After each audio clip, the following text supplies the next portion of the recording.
Muy buenos días. Se abre la audiencia en vista pública en los expedientes acumulados 5.215 y 5.888 del presente año, formados por apelación de sentencia en amparo en la acción constitucional promovida por la Comisión Internacional contra la Impunidad en Guatemala.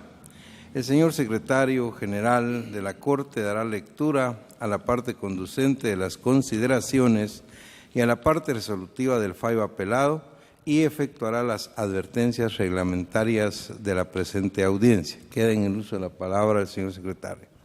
Gracias, señor presidente.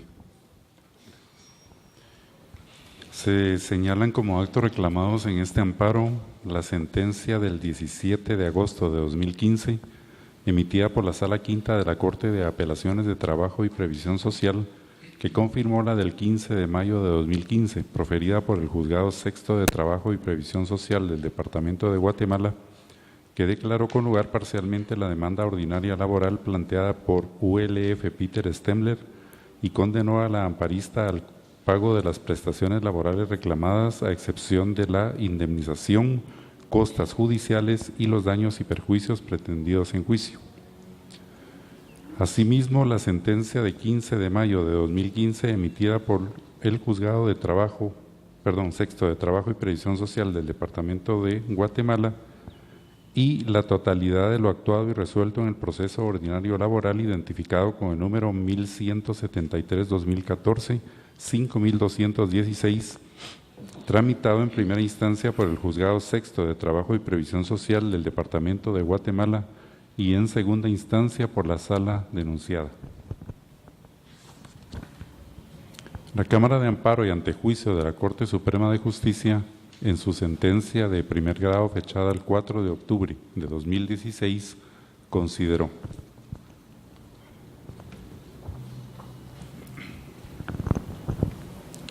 los juzgados de Trabajo y Previsión Social que conocieron del juicio ordinario laboral que motiva el amparo lo han hecho en ejercicio de las facultades que legalmente les corresponde y, habida cuenta que dentro de ese procedimiento la entidad postulante ha tenido libre acceso a los órganos jurisdiccionales para la tutela de sus intereses por todos los medios previstos en la ley, en ningún momento se le ha vedado su derecho de defensa en juicio, el que ha podido hacer valer de acuerdo con las garantías propias del debido proceso.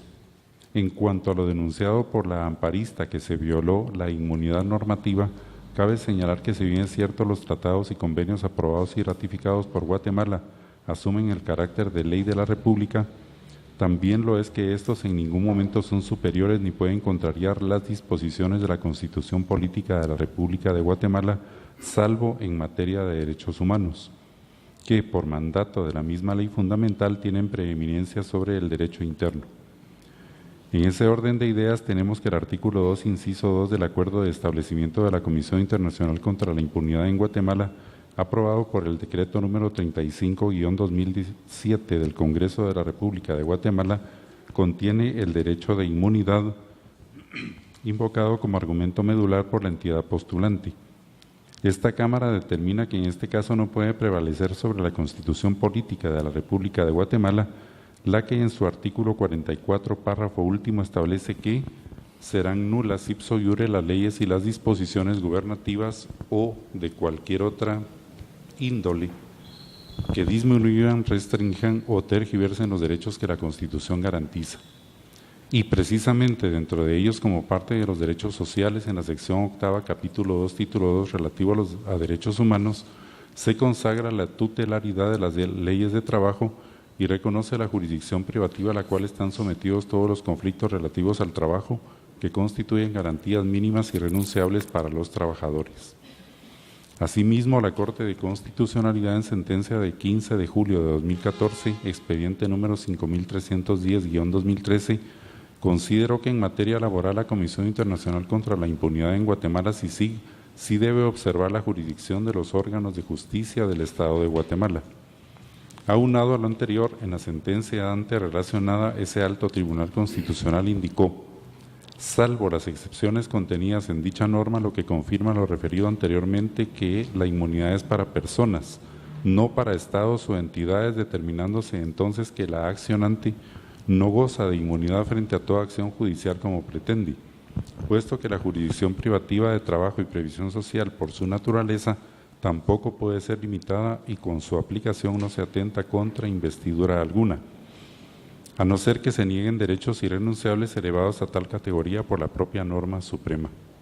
Como un nuevo fundamento a esta decisión y por resultar aplicable al caso concreto, es importante destacar que el artículo 67 de la Ley Ceremonial Diplomático de la República de Guatemala señala que las misiones acreditadas y sus funcionarios deben sujetar la contratación de personal administrativo y de servicio doméstico constituido por nacionales guatemaltecos y extranjeros residentes a las disposiciones legales guatemaltecas sobre trabajo y previsión social. Situación que obliga tanto a las misiones extranjeras como a cualquier otra entidad de esa procedencia a respetar el orden jurídico nacional del Estado receptor y a cumplir sus obligaciones internacionales. En consecuencia, tales disposiciones privan sobre cualquier convención o tratado de conformidad con lo preceptado por los artículos 175 y 204 del mismo texto constitucional. Por lo anteriormente expuesto, acoger la pretensión de la solicitante sería sustituir al juez del proceso en la función que legalmente tiene atribuida, lo que no es procedente salvo violación constitucional. De conformidad con los artículos 44 y 46 de la Ley de Amparo, Exhibición Personal y de Constitucionalidad, es obligación del tribunal decidir sobre la carga de las costas, así como la imposición de multa al abogado auxiliante cuando el amparo sea notoriamente improcedente, como en el presente caso. No obstante lo anterior, no se condenen costas a la amparista, ni se le impone multa a los abogados patrocinantes por estimarse buena fe en su actuación. Con esos argumentos, el Tribunal de Primer Grado declaró deniega por notoriamente improcedente el amparo interpuesto por la Comisión Internacional contra la Impunidad en Guatemala por medio de su mandatario judicial especial con representación, abogado César Augusto Rincón Sabogal, en contra de la Sala Quinta de la Corte de Apelaciones de Trabajo y Previsión Social y por competencia ampliada, Juzgado Sexto de Trabajo y Previsión Social del Departamento de Guatemala. Se revoca el amparo provisional decretado en auto del 19 de febrero de 2016. No se condenan costas a la postulante ni se impone multa a los abogados patrocinantes por las razones consideradas.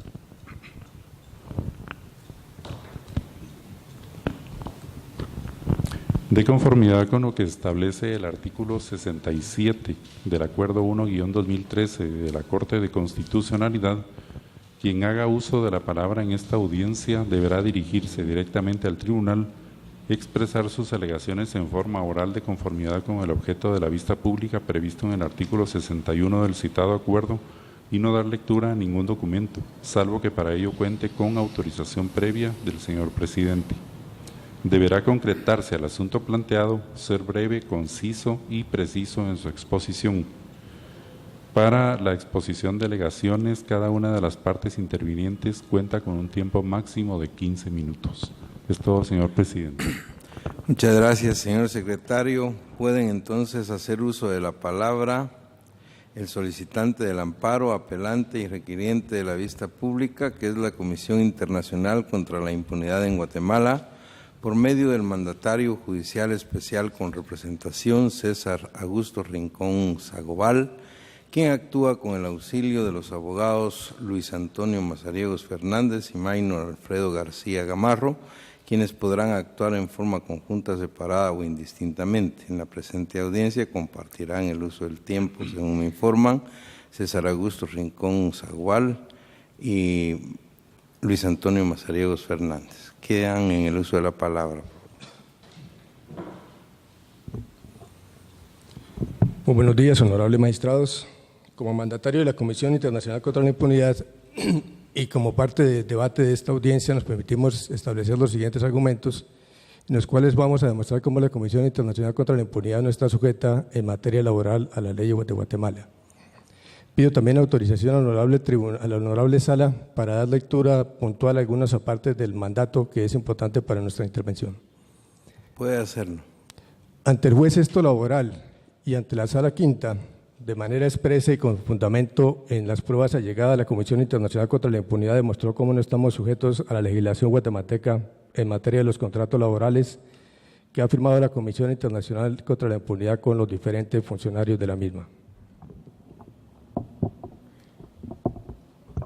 Y esto se demuestra, señores magistrados, de la prueba que se la llegó al juez de sexto laboral, a la Sala Quinta de Apelaciones de la Corte Suprema de Justicia, con lo contenido en el acuerdo de creación de la Comisión Internacional contra la Impunidad. En el considerando número 8, expresamente el Estado de Guatemala y las Naciones Unidas acuerdan que en consecuencia de lo anterior se hace necesaria la implementación de un acuerdo de carácter internacional en materia de derechos humanos.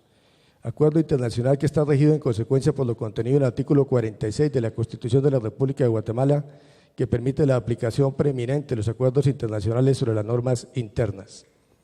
En el último considerando, se establece que la Comisión funcionará solamente de conformidad con los términos de este acuerdo.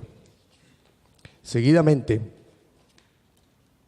en el artículo segundo, donde establece claramente cuáles son las facultades de la Comisión, señala que la CICIG actuará con absoluta independencia funcional en el desempeño de su mandato. El someterla al Código Laboral es violar esta parte del precepto del acuerdo creado por Guatemala y las Naciones Unidas. En el artículo 4 habla de la personalidad jurídica y capacidad legal de la Comisión y señala que a partir de la aprobación de este acuerdo, la Comisión Internacional contra la Impunidad tendrá personalidad jurídica y en el literal B.A. señala la facultad de la Comisión para celebrar contratos. Consecuentemente, los contratos se celebran de acuerdo al contenido en este mandato. En el literal B del artículo 5 dice: el personal internacional será contratado por el comisionado o la comisionada que a su tiempo es nombrado por las Naciones Unidas. En el artículo 6 de la cooperación con la CICIG obliga al Gobierno de la República de Guatemala a proporcionar toda la asistencia necesaria para la realización de las funciones. Someterlo al Código Laboral es limitar lo que el Estado de Guatemala se ha comprometido. En el artículo 9 habla de la inviolabilidad de los derechos de los locales y documentos de la Comisión. El ventilar los contratos laborales de los funcionarios de la Comisión ante los tribunales es una violación expresa de la reserva que deben tener los documentos e igualmente todas las obligaciones que traería la Comisión para inscribir a los funcionarios, por ejemplo, ante el Seguro Social, ante los demás organismos nacionales, es una violación de los documentos de la Comisión. En el artículo 12 de este mismo acuerdo se habla de la solución de las controversias y expresamente dice que toda controversia entre las partes relacionada con la interpretación o con la aplicación del presente acuerdo se resolverá por negociación entre las partes o por cualquier otro medio de solución mutuamente convenido. El someter a la Comisión a una demanda no es arreglo entre las partes ni es un acuerdo previo mutuo para someterlo a otras partes. En su momento, el presidente de la República de Guatemala, Óscar Berché Perdomo, al momento de firmar el acuerdo o el convenio entre las Naciones Unidas, señaló expresamente que juraba cumplir expresamente con lo convenido en la Convención, en el acuerdo de creación de la Comisión Internacional contra la Impunidad. El someter a la Comisión a un trato como si fuera una empresa particular o como si fuera un Estado implica una violación, además del acuerdo de creación del propio artículo 46 de la propia Carta Constitucional de Guatemala. El juez la Sala Quinta y la Corte Suprema de Justicia, al momento de entrar a resolver la acción de amparo, desconocieron expresamente la naturaleza jurídica de la Comisión.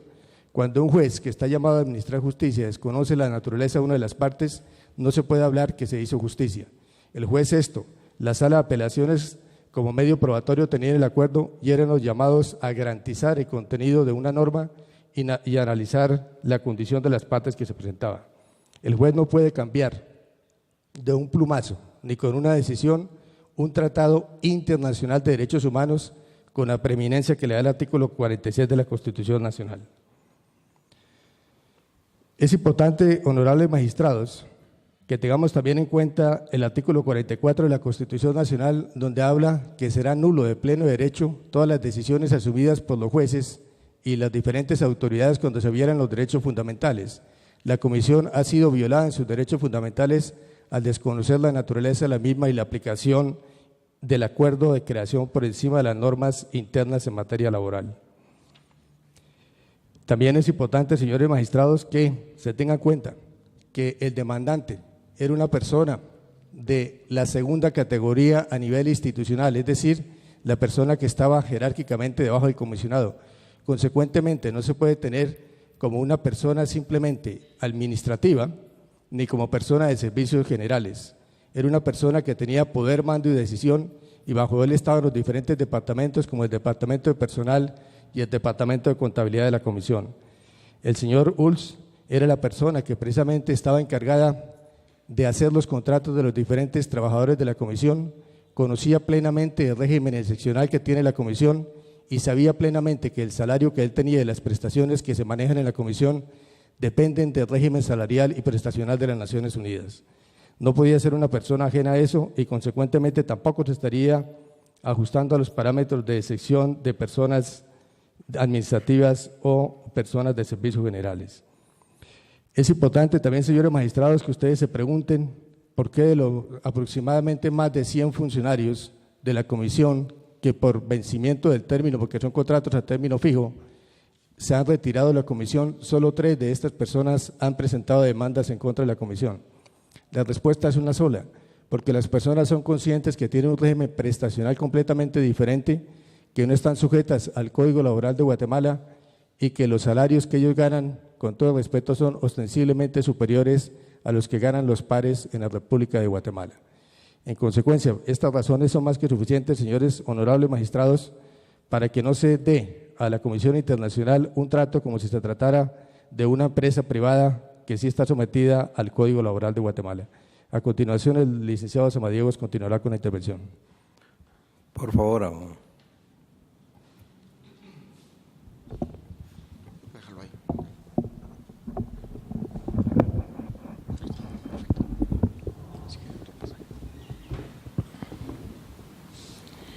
Honorables magistrados, buenos días. El proceder de las autoridades impugnadas, tanto del juez como de la Sala Quinta, ha impactado en al menos en 4 hechos fundamentales de la CICIG: el derecho a la certeza y seguridad jurídica, el derecho al debido proceso, el derecho que tiene CICIG a que se respete, que los funcionarios respeten y se sujeten a la ley, y también el derecho que tiene a que se respete la jerarquía normativa, es decir, el derecho a que se respete la aplicación ordenada del derecho. Certeza y seguridad jurídica, ¿por qué? La certeza emana de su propio acuerdo. El acuerdo fue sometido a un escrutinio interno en Guatemala, el Congreso lo conoció, vino a la Corte de Constitucionalidad a su examen de constitucionalidad y en ese momento la Corte hizo el escrutinio y dijo: en ningún momento este acuerdo impacta en la Constitución, encuentra acomodo en ella y no vemos en ningún problema que el acuerdo contemple una inmunidad judicial y administrativa. De igual manera, digamos, el Estado, cuando agota su procedimiento interno e incorpora el acuerdo de CICIG, lo hace con todo el compromiso, como muy bien citaba las palabras del presidente en aquel entonces, a velar por su cumplimiento. Eso impacta en su certeza y impacta en su seguridad, porque tiene la certeza de que los funcionarios van a velar por el cumplimiento del mandato. Segundo, el debido proceso. Un juez no puede en un momento dado declararse competente para conocer de una demanda laboral sabiendo que está ante una institución que goza de esa inmunidad. No puede analogarlo a un Estado, porque no es un Estado, no puede analogarlo a una misión diplomática porque no lo representa ningún. Es una institución sui generis, es un sujeto de internacional público que por su naturaleza ya goza de inmunidad. Implícitamente, solo por el hecho de que sea un sujeto internacional público, ya goza de inmunidad, no digamos de una manera expresa, como se consigna en el 2.2 del acuerdo, cuando dice que sí goza de una absoluta autonomía funcional. Y eso no es sino otra cosa que sí puede emitirse sus propias normas y regularse de conformidad con ellas, especialmente en materia de contratación interna.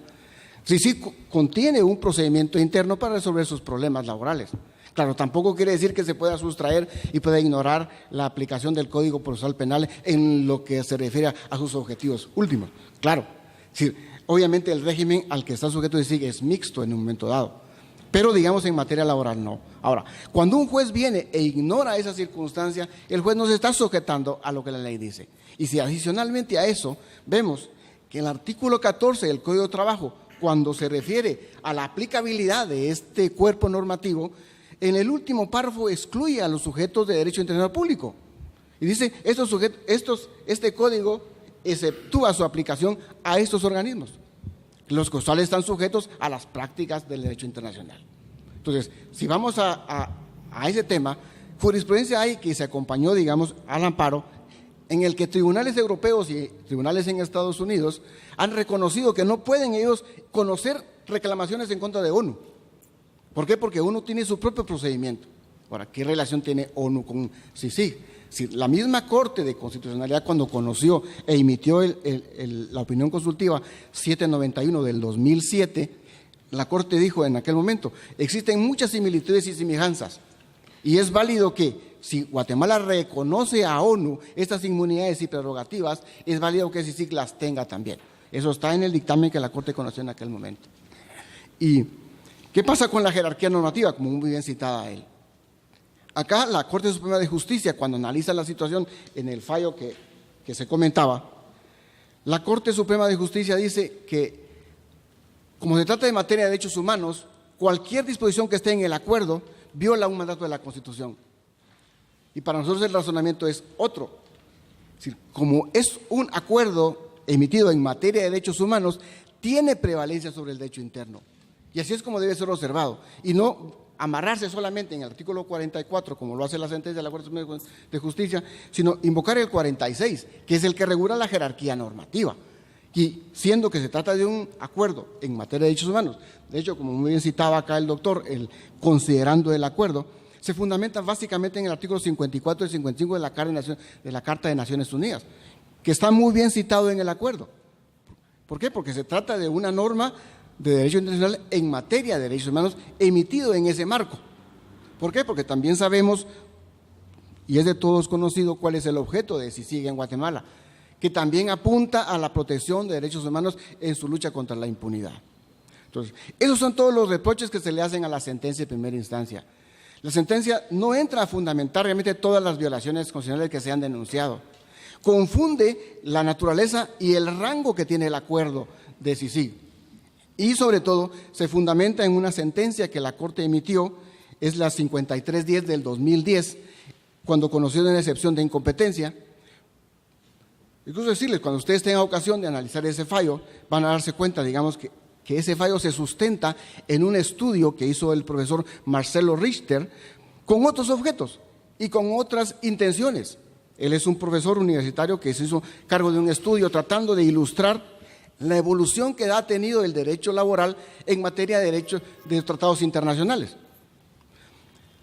La Corte, digamos, hace una copiosa copia de esa sentencia y ustedes pueden verla de una manera asombrosa. Los considerandos son hojas de ese estudio. Y al final concluye de que en efecto a CICIG le aplica la ley del ceremonial diplomático y por tanto debe ser condenada. Curiosamente, digamos, analizando con un poco más de detenimiento, CICIG, como decíamos, no es un organismo internacional como una misión diplomática o un Estado. Es un sujeto de derecho internacional público con particularidades. Es una entidad sui generis. Muy pocas instituciones como esas hay en el mundo, si no es que esta es la única. De hecho, en el amparo se citan algunas otras con otros propósitos, pero como esta, solo esta existe en el mundo, es sui generis.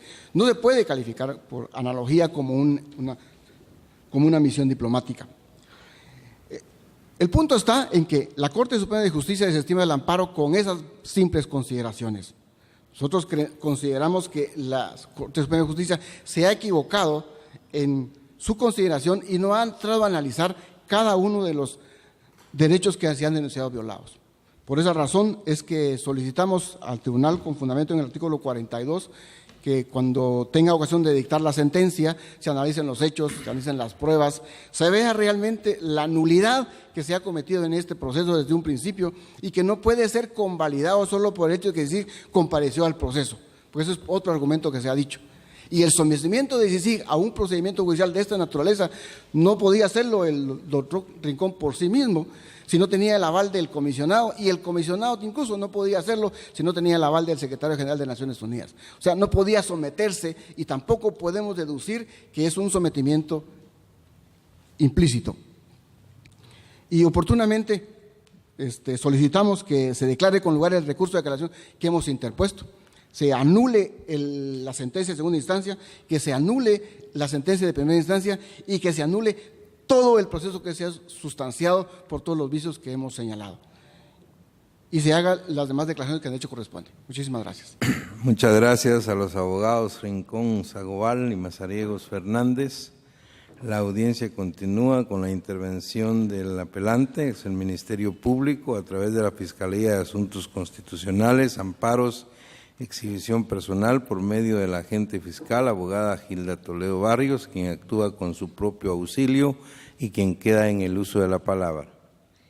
Muchas gracias, honorables magistrados y magistradas de la Corte de Constitucionalidad. La Fiscalía de Asuntos Constitucionales, Amparos y Exhibición Personal comparecen el día y hora señalado para la vista pública dentro de los expedientes identificados con el número 5330-2016 y 5888-2016. En el presente caso, señores magistrados, la Fiscalía, por no compartir el criterio emitido por la Corte Suprema de Justicia, Cámara de Amparo y Antejuicio, quien con fecha 4 de octubre del año 2016 emite sentencia por medio de la cual deniega la protección constitucional solicitada por la Comisión Internacional contra la Impunidad en Guatemala, CICIG, quien interpone este amparo contra la Sala Quinta de la Corte de Apelaciones de Trabajo y Previsión Social. No se comparte el criterio sustentado por el Tribunal de Amparo, señores magistrados, en virtud de que la Corte, al emitir su sentencia, me voy a referir concretamente a las dos razones por las cuales decide denegar la protección constitucional. Indica que la entidad postulante del amparo tuvo acceso a la Administración de Justicia y, en segundo lugar, que de acuerdo a la inmunidad normativa, no es atendible su alegación en virtud de lo dispuesto en el artículo 44 de la Constitución Política de la República de Guatemala, ya que indica que los convenios y tratados internacionales suscritos por Guatemala no pueden ser superiores a lo establecido en los el derecho interno, tal y como lo establece el artículo 44 de la Constitución.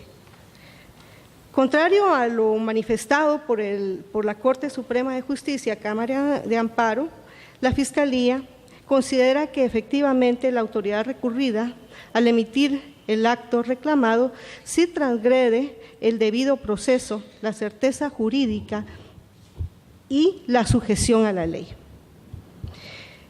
En una opinión consultiva emitida por la Corte de Constitucionalidad, identificada con el número 791-2007, al referirse a la Comisión Internacional contra la Impunidad en Guatemala, señala que esta comisión goza de inmunidad frente a toda acción judicial. La normativa invocada regula además que la renuncia o levantamiento de dicha inmunidad es competencia exclusiva del Secretario General de la Organización de las Naciones Unidas. El decreto 35-2007 del Congreso de la República, que da vida en la legislación guatemalteca al acuerdo suscrito entre Guatemala, establece en su artículo 2 que la CICIG actuará con absoluta independencia funcional en el desempeño de su mandato, y en su artículo 3, literal J, señala como una de sus facultades seleccionar y supervisar a un equipo técnico de investigación integrado por profesionales nacionales y extranjeros de probada competencia e integridad moral y al personal administrativo necesario para cumplir esas tareas. De lo anterior, señores magistrados, se determina que la autoridad recurrida, en el presente caso, sí ocasiona a la entidad postulante del amparo un agravio que solo puede ser reparado por la vía del amparo. No se le puede obligar a la Comisión Internacional contra la Impunidad en Guatemala a sujetarse a celebrar contratos de trabajo por plazos específicos y con las condiciones de la ley interna, ya que esta está creada y actúa de conformidad a una partida, a una acumulación financiera por ser una entidad internacional y por lo tanto debe sujetarse a los recursos económicos de los cuales depende. De conformidad con el principio de buena fe, pacta sunt servanda, contenido en el artículo 26 de la Convención de Viena sobre los derechos de los tratados, aprobado por medio del decreto 55-96 del Congreso de la República, en su artículo 26 establece que todo tratado en vigor obliga a las partes y debe ser cumplido por ellas de buena fe. Por lo anterior, debe considerarse para el análisis del caso la independencia funcional que goza la Comisión Internacional contra la Impunidad en Guatemala, ya que de acuerdo a la creación de la CICIG, constituye un tratado de naturaleza internacional en materia de derechos humanos, ello en cumplimiento de lo establecido en los artículos, no solo del artículo 44, sino también con lo establecido en el artículo 46 de la Constitución Política de la República de Guatemala. Este principio de pacta sunt servanda ha sido tomado en cuenta, señores magistrados, por la Corte de Constitucionalidad en el expediente 320-90 de la sentencia de fecha 8 de enero de 1991.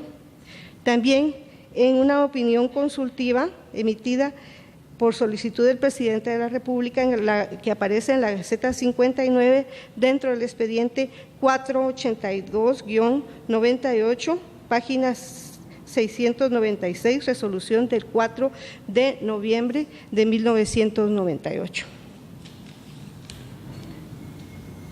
A criterio de la Fiscalía, señores magistrados, el acto reclamado era procedente declarar con lugar el recurso de apelación promovido por la Comisión Internacional contra la Impunidad en contra, ya que, como se mencionó, por la independencia funcional con la que fue dotada esta institución, no es posible obligarla a entablar relaciones laborales por tiempo indefinido, pues está facultada para definir los contratos que mejor se adecúan a su capacidad financiera y al desarrollo y desempeño de sus fines.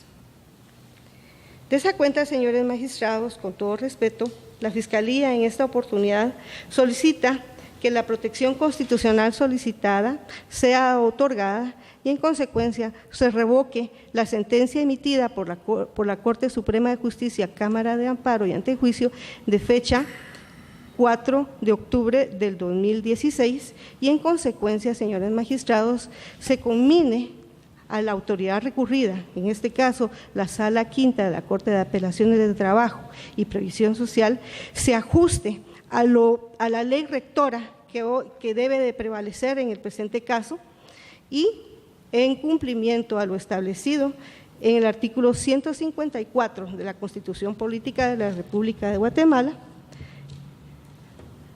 la cual establece que los funcionarios son depositarios de la autoridad, responsables legalmente por su conducta oficial, sujetos a la ley y jamás superiores a ella. Es decir, la autoridad recurrida debe sujetarse a los preceptos contenidos en la Constitución y de esa cuenta se le conmine a través de una sentencia ajustar su resolución de acuerdo a lo establecido, no solo en el artículo 44, sino también en el artículo 46 de la Constitución Política de la República de Guatemala. Únicamente, señores magistrados. Muchas gracias, abogada Toledo Barrios. Finaliza la presente audiencia con la participación como tercero interesado de Peter Stambler. Por medio del mandatario judicial con representación, abogado Julio Roberto Saavedra Pineta, quien actúa con su propio auxilio y quien queda en el uso de la palabra. Muchas gracias, señor presidente. Honorable Corte de Constitucionalidad, con todo respeto, considero que la sentencia avenida en grado debe confirmarse en su totalidad.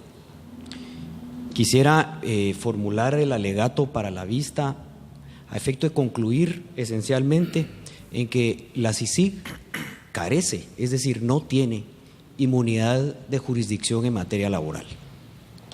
La segunda conclusión a la que espero arribar a través de este alegato es que no existe agravio, porque no produce agravio la sentencia aplicada o dictada por un órgano jurisdiccional que aplica la normativa legal vigente, tal y como lo establece la sentencia dictada en el expediente 5310 del año 2013, del 15 de julio de 2014.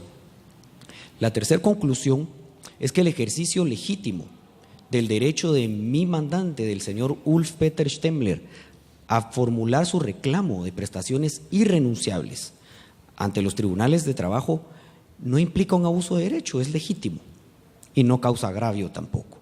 De manera que, dicho esto, me voy a referir de primero a la discusión iniciada por los señores amparistas de la CICIG y su abogado, relativo a que si la CICIG tiene o no inmunidad de jurisdicción en materia laboral. Y partimos esencialmente y comparto el criterio y el razonamiento también sustentado por connotados juristas nacionales como el doctor Alexander Eisenstadt, quien ya en un trabajo en el 2010 definía a la CICIG como un ente, por supuesto, de carácter internacional sui generis. Y entonces, al ser sui generis, debemos, toda su regulación se circunscribe al acuerdo de su creación. Y en efecto, el acuerdo de su creación, en el artículo 2, literalmente dice, y acá no podemos aumentar interpretaciones que la propia ley no nos permite. De manera que el artículo 2 dice que la CICIG actuará con absoluta independencia funcional. Independencia funcional no es igual, es decir, no es sinónimo a inmunidad de jurisdicción. Independencia funcional es que no está sujeta en su funcionamiento y para los efectos para los cuales fue creada a ninguna influencia de cualquier naturaleza. El siguiente artículo del propio acuerdo de creación de la CICIG, que regula o que se refiere al tema de inmunidades, es el artículo 9. En este artículo 9, y acá es importante recordar dos cosas con relación a la inmunidad. Inmunidad absoluta no existe, ni en el derecho internacional público, ni en el derecho guatemalteco, eso no se da. Y se da las inmunidades se dan en función a dos criterios: a la materia y a las personas. Entonces, en el artículo 9 del acuerdo del CICIG se refiere precisamente a la inmunidad o el derecho que se tiene a la inviolabilidad de locales y correspondencia de la CICIG. Y acá también importantísimo, Ulf Peter Stemmler fue contratado por la CICIG, no por el comisionado. Él fue empleado de la CICIG, no el comisionado.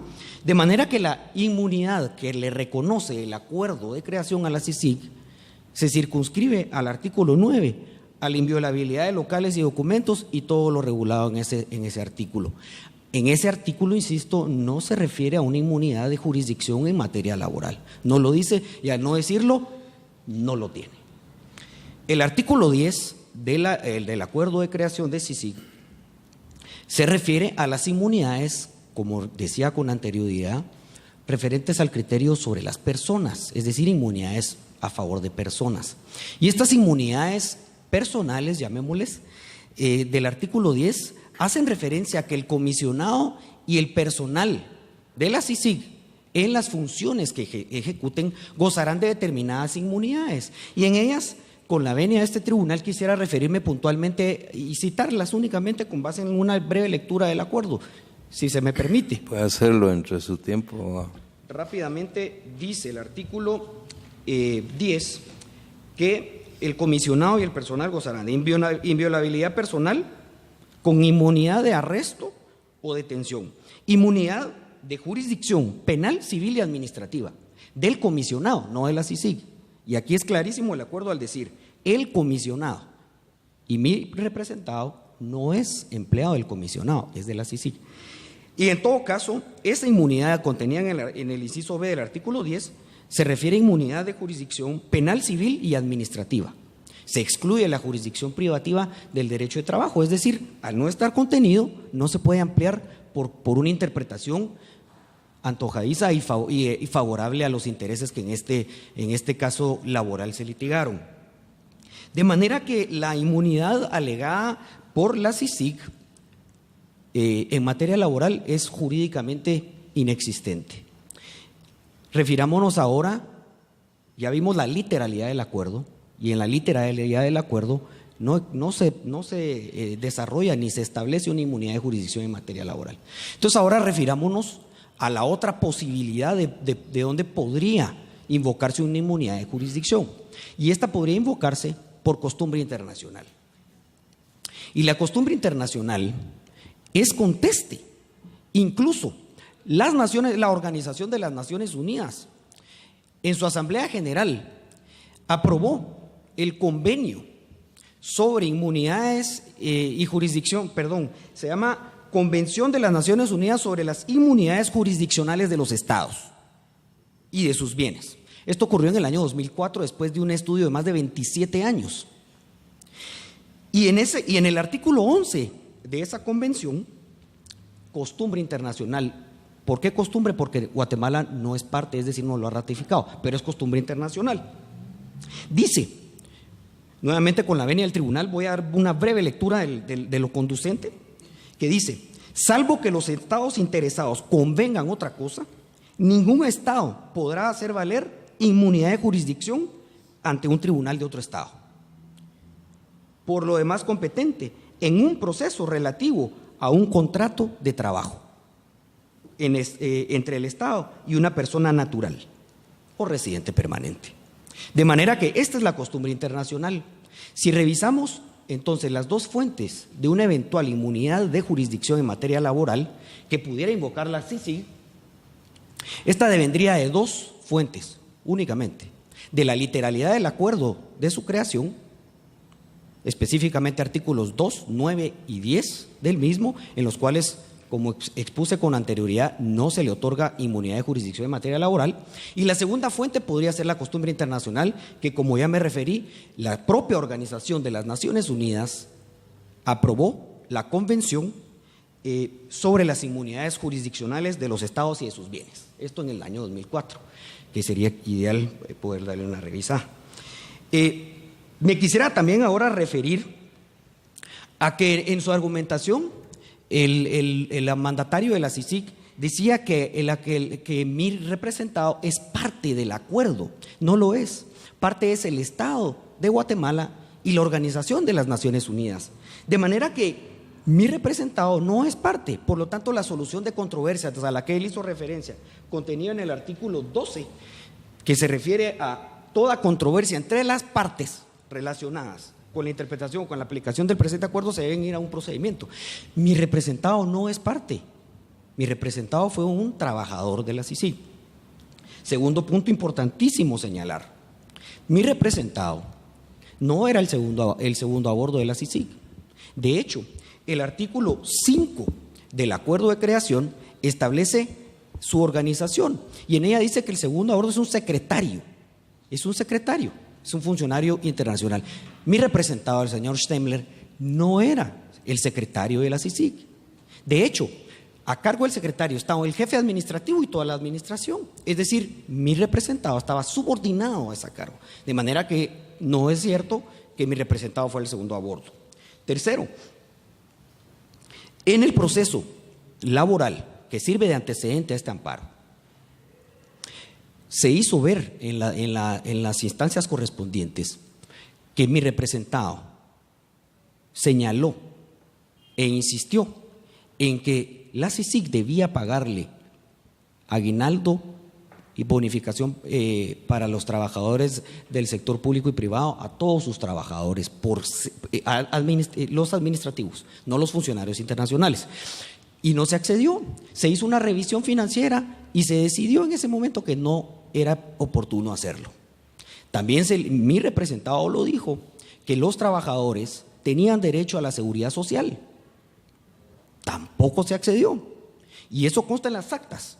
que se hizo referencia en el juicio ordinario en primera instancia y eso fue valorado en su oportunidad. No se presentaron las actas porque mi representado no tiene acceso a ellas, es decir, es una información confidencial de la CICIG, y por supuesto ellos no las aportaron unas que hicieron unos tachones ahí en marcador negro y muy a conveniencia.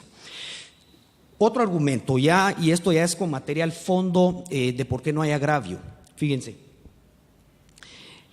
la CICIG compareció ante el tribunal, ante el juez sexto de Trabajo y Previsión Social, a contestar la demanda y se fundamentó para el efecto en el Código de Trabajo. Es totalmente inconsistente y contradictorio que ahora venga a invocar un artículo 14 del Código de Trabajo en donde dice que no le aplica cuando su defensa se fundamentó en el propio Código de Trabajo. Para ello basta con irnos a los autos. De manera que no puede entonces alegar que no le es aplicable y que ahora antojadizamente dice el Código de Trabajo no me aplica. Finalmente, quisiera referirme a que el ejercicio legítimo del derecho de mi representado no tiene por qué importar un agravio para la CICIG. La verdad quedó demostrada en el proceso. A mi representado no se le pagó aguinaldo ni bonificación anual para los trabajadores del sector público y privado. Con relación a la indemnización, el tribunal resolvió con lugar una excepción planteada por la CICIG con fundamento en el Código de Trabajo y por lo tanto se declaró que el derecho a cobrar la indemnización estaba prescrito. Perfecto, lo aceptamos. Pero el resto, es decir, las prestaciones irrenunciables no se le pagaron. De manera que… Abogado, su tiempo ha concluido, tiene 3 minutos más. Gracias, señor presidente. De manera que ese ejercicio legítimo de mi representado no importa un agravio para la CICIG. Por esas razones y además por lo ya establecido por esta Corte de Constitucionalidad en el expediente 5310 del año 2013, de fecha 15 de julio de 2014, aclaro que se trata del año 2013 el expediente porque la contraparte hacía referencia a un expediente del año 2010. Lo correcto es expediente 5310-2013. Ya ahí la propia Corte de Constitucionalidad se refirió a que la CICIG no tiene inmunidad jurisdiccional en materia laboral. Así es que concluyo reiterando lo planteado al principio en el sentido de solicitar con todo respeto a la Corte de Constitucionalidad que confirme en su totalidad el fallo venido en grado. Muchas gracias. Muchas gracias, abogado Saavedra Pineta. La audiencia ha concluido. Buen día.